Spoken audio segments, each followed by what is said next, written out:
Oke, halo semuanya. Sekarang saya mau bahas hasil latihan soal yang kemarin tentang momentum dan impuls ya. Oke, setelah penjelasan yang sebelumnya, sekarang kita mau bahas dulu untuk soalnya. Itu soal nomor 1 ya. Kalian bisa lihat soalnya.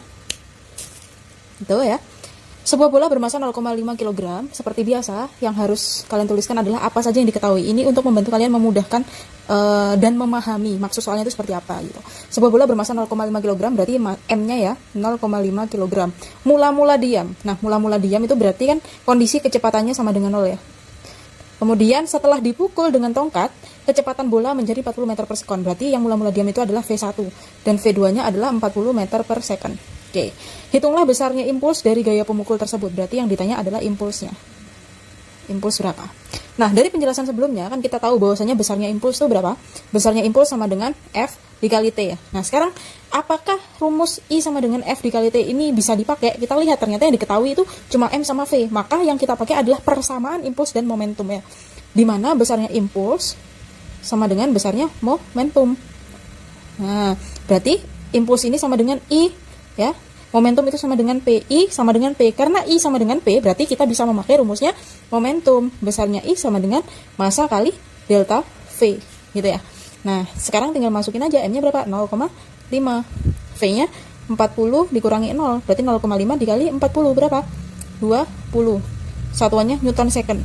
Bu, kalau misalnya saya pakai satuannya kilogram meter per sekon, sama aja ya. 20 kilogram meter per sekon. Ini sama saja. Gitu. Oke ya, untuk yang nomor 1 kelar. Sekarang yang nomor 2. Nah, nomor 2 ini tentang peluru ya. Sebuah balok 2 kg yang diam. Nah, ini diketahui massa balok ya, 2 kg. Saya anggap ini massa yang pertama. Diam di atas lantai, berarti V1-nya sama dengan 0.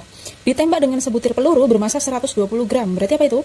M2 sama dengan 120 gram. Nah, dibiasakan kalau satuannya gini ada yang satuan SI, maka yang tidak SI ini dijadikan SI dulu. 120 gram itu kan berarti 120 kali 10 min 3 kg ya. Gitu. Jadi, kita bisa tulis aja 12 kali 10 min 2 gram. Atau kalian pakai 0,12 sama aja. Yang jelas bukan 1,2. Nah, jadi untuk mengubah seperti ini, buat kalian yang nggak bisa, kalian belajar notasi ilmiah aja. Nanti tinggal dilihat hasilnya gitu. Kemudian, apalagi tuh? Kecepatannya 100 meter per sekon, berarti V2-nya ya. V2-nya adalah 100 meter per sekon. Oke, sekarang dilihat. Jika peluru menembus balok dan kecepatannya berubah menjadi 60 meter per sekon, berarti kalau peluru itu setelah menembus balok, berarti V-nya V2 aksen atau kecepatan setelah terjadinya tumbukan. Ini kita tulis 60 meter per sekon. Gitu ya. Tentukan kecepatan gerak balok. Berarti yang ditanya adalah V1 aksen. Karena V1-nya 0, kemudian V1 setelah ditumbuh oleh peluru, itu namanya V1 aksen. Nah, oke, sekarang gini ya. Cara menentukan, kalau ini kan tumbukan ya, ini materinya adalah tumbukan. Yang satunya bendanya diam, yang satunya menumbuk. Dan kedua benda itu tidak bergerak bersama-sama. Jadi kita bisa memakai rumus hukum kekekalan momentum ya. Jadi kita pakai P sama dengan P aksen. Oke, karena ini ada dua benda ya, ada dua benda berarti M1 kali V1 ditambah M2 kali V2 sama dengan M1 V1 aksen ditambah M2 kali V2 aksen. Nah, sekarang kalau misalnya kalian bingung, Bu, gimana tandanya diubah atau enggak? Sebenarnya tanda itu biasanya digunakan untuk mengubah arahnya aja, bukan nilainya, tetapi arahnya. Nah, karena di sini kita lihat di soal itu dia kan arahnya ke kanan ya. Kita beranggapan ya, kita buat kesepakatan beranggapan bahwasanya ke kanan itu positif. Sehingga ini kita lihat M1 V1. M1-nya kan 2 kilo, V1-nya 0, berarti 2 kali 0, saya langsung tulis 0 aja. Kita nggak usah ngitung ya. M2-nya adalah 12 kali 10 min 2 dikali V2-nya 100, atau saya tulis 10 pangkat 2. Ini M1-nya, ini 2 kali V1 aksen, ini yang kita cari. Kemudian ditambah M2-nya itu 12 10 min 2 kali 60. Oke ya. Nah, sekarang 10 pangkat min 2 sama 10 pangkat 2 kan habis ya. 10 pangkat 0 atau 10 pangkat 0 itu nilainya 1, berarti kita tulis 12 aja. Ya, sama dengan 2V1 aksen ditambah 12 kali 60 itu 720 ya. 720 kali 10 min 2. Nah, kalau ini 10 pangkat min 2-nya ini saya hilangkan. Berarti ini menjadi 12 sama dengan 2V1 aksen ditambah 7,2. Karena ini tandanya positif ya. Kalau tandanya positif dipindah ke kiri itu jadinya negatif, bukan pembagi karena ini bukan perkalian ya. Berarti 12 min ini dipindah ke sini ya. 7,2 sama dengan 2V1 aksen. 12 dikurangi 7,2 itu berapa? 4,8 ya, sama dengan 2V1 aksen. Maka karena ini 2 sama V1 ini adalah perkalian, maka kalau saya ambil V1 aksen sama dengan 4,8, ini ke sini jadi pembagi, bagi 2.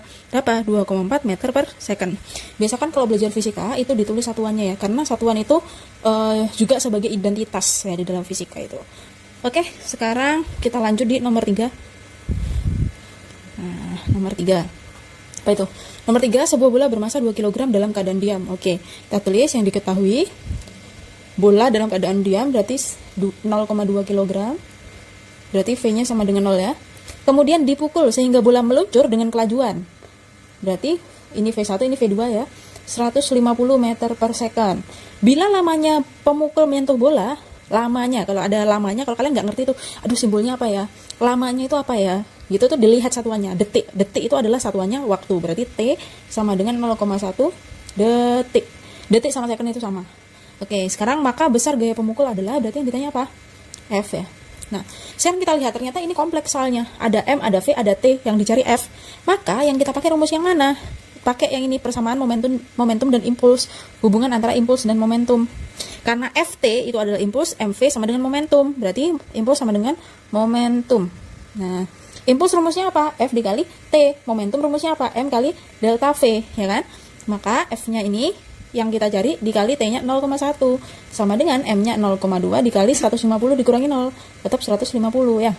Berarti F sama dengan 0,2 kali 150, karena ini perkalian, ini di ruas kiri dipindah ke ruas kanan jadi pembagi 0,1. Berarti ini dibagi, ini kan 2 kali 150 berapa? F sama dengan 300 Newton gitu.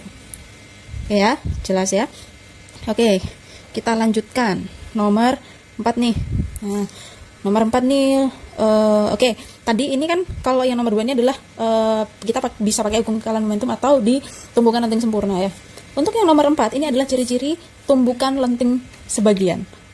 Kalau tumbukan lenting sebagian itu salah satu ciri-cirinya yang satu bendanya diam sebagai pemantul benda yang bergerak. Nah, itu cara memahami gampangnya gitu. Jadi misalnya bola nih. Bola menyentuh lantai. Nah, lantainya kan diam, tetapi lantai itu berperan sebagai pemantul si bola yang bergerak itu tadi. Oke, supaya lebih jelas kita langsung aja di soalnya ya, yang diketahui. Ini kan gini. Ini lantai ya. Ini ketinggian yang pertama itu 140 cm. Ketinggian yang kedua ini 1 meter atau 100 cm ya kan. Berapa yang ketinggian yang ketiga dan keempat? Ini kan yang ditanya ya. Yang ketiga dan keempat berapa?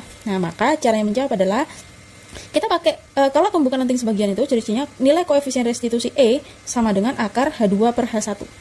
Nah, gitu. Jadi kita bisa membandingkan setiap perubahan pantulannya. Oke, jadi kalau misalnya yang diketahui adalah H1 dan H2-nya, maka kita cara nulisnya adalah akar H2 per H1. Jadi yang dibandingkan adalah apa ketinggian yang sesudah dibandingkan dengan ketinggian yang sebelum. Jadi kalau kita mau lihat pantulan yang ketiga, maka yang di atas ini adalah H3. Yang sebelumnya H3 adalah H2. Nah, karena kedua ruas sama-sama akar, kita kuadratkan akarnya hilang semua. Ya, menjadi H2 per H1. Jadi kita tulis H2 per H1 sama dengan H3 per H2 ya. Kita tulis saja H2-nya berapa? 100 dibagi H1-nya 140 sama dengan H3 per H2-nya 100. Oke. Jadi H3 sama dengan 100. Ini kan pembagi ya, dipindah ke sini jadi pengali. Jadi 100 kali 100 dibagi 140 sama dengan berapa? Ini kan 10.000 dibagi 140 ya. Jadi kalian bisa menghitung menggunakan kalkulator. Hasilnya 71,43 cm. Bu, kalau misalnya saya pakai satuan meter boleh kalian ubah di sini ya. 0,71 gitu meter boleh kayak gitu. Yang penting pembulatannya jelas ya. Yang penting titik koma-komanya itu benar. Kalau misalnya kalian mau pakai satuan meter, maka 140 ini dari awal juga harus diganti dengan meter, atau kalian cari dalam satuan sentimeter semua, baru hasil akhir diubah ke meter itu boleh. Nah, sekarang kalau nyari H4 gimana caranya? Kita bandingkan dengan H3. Berarti yang kita ambil adalah akar H3 per H2 ya, sama dengan akar H4 per H3. Yang kita bandingkan pokoknya urut. Ya, kita ambil dari H3 per H2. Oh, dibandingkan berarti karena yang kita cari H4 berarti sebelumnya H4 adalah H3 gitu. Jadi sama ya, H3 per H2 sama dengan H4 per H3. Berarti H3-nya berapa tuh? 0,71 kali 0,71. Ini ya. Dibagi H2-nya berapa? 100 sama dengan H4. Oke. Maka nilai H4 ini saya pakai yang ini ya. Maka nilai H4-nya berapa? Coba kalian hitung pakai kalkulator.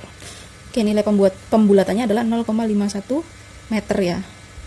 Kalau misalnya kalian pakai sentimeter, kalau nggak salah itu hasilnya 51,43 cm. Jadi tergantung kalian mau pakai yang ini atau yang ini. Nanti nilai hasil pembulatannya itu akan sama, gitu ya. Jelas ya? Oke.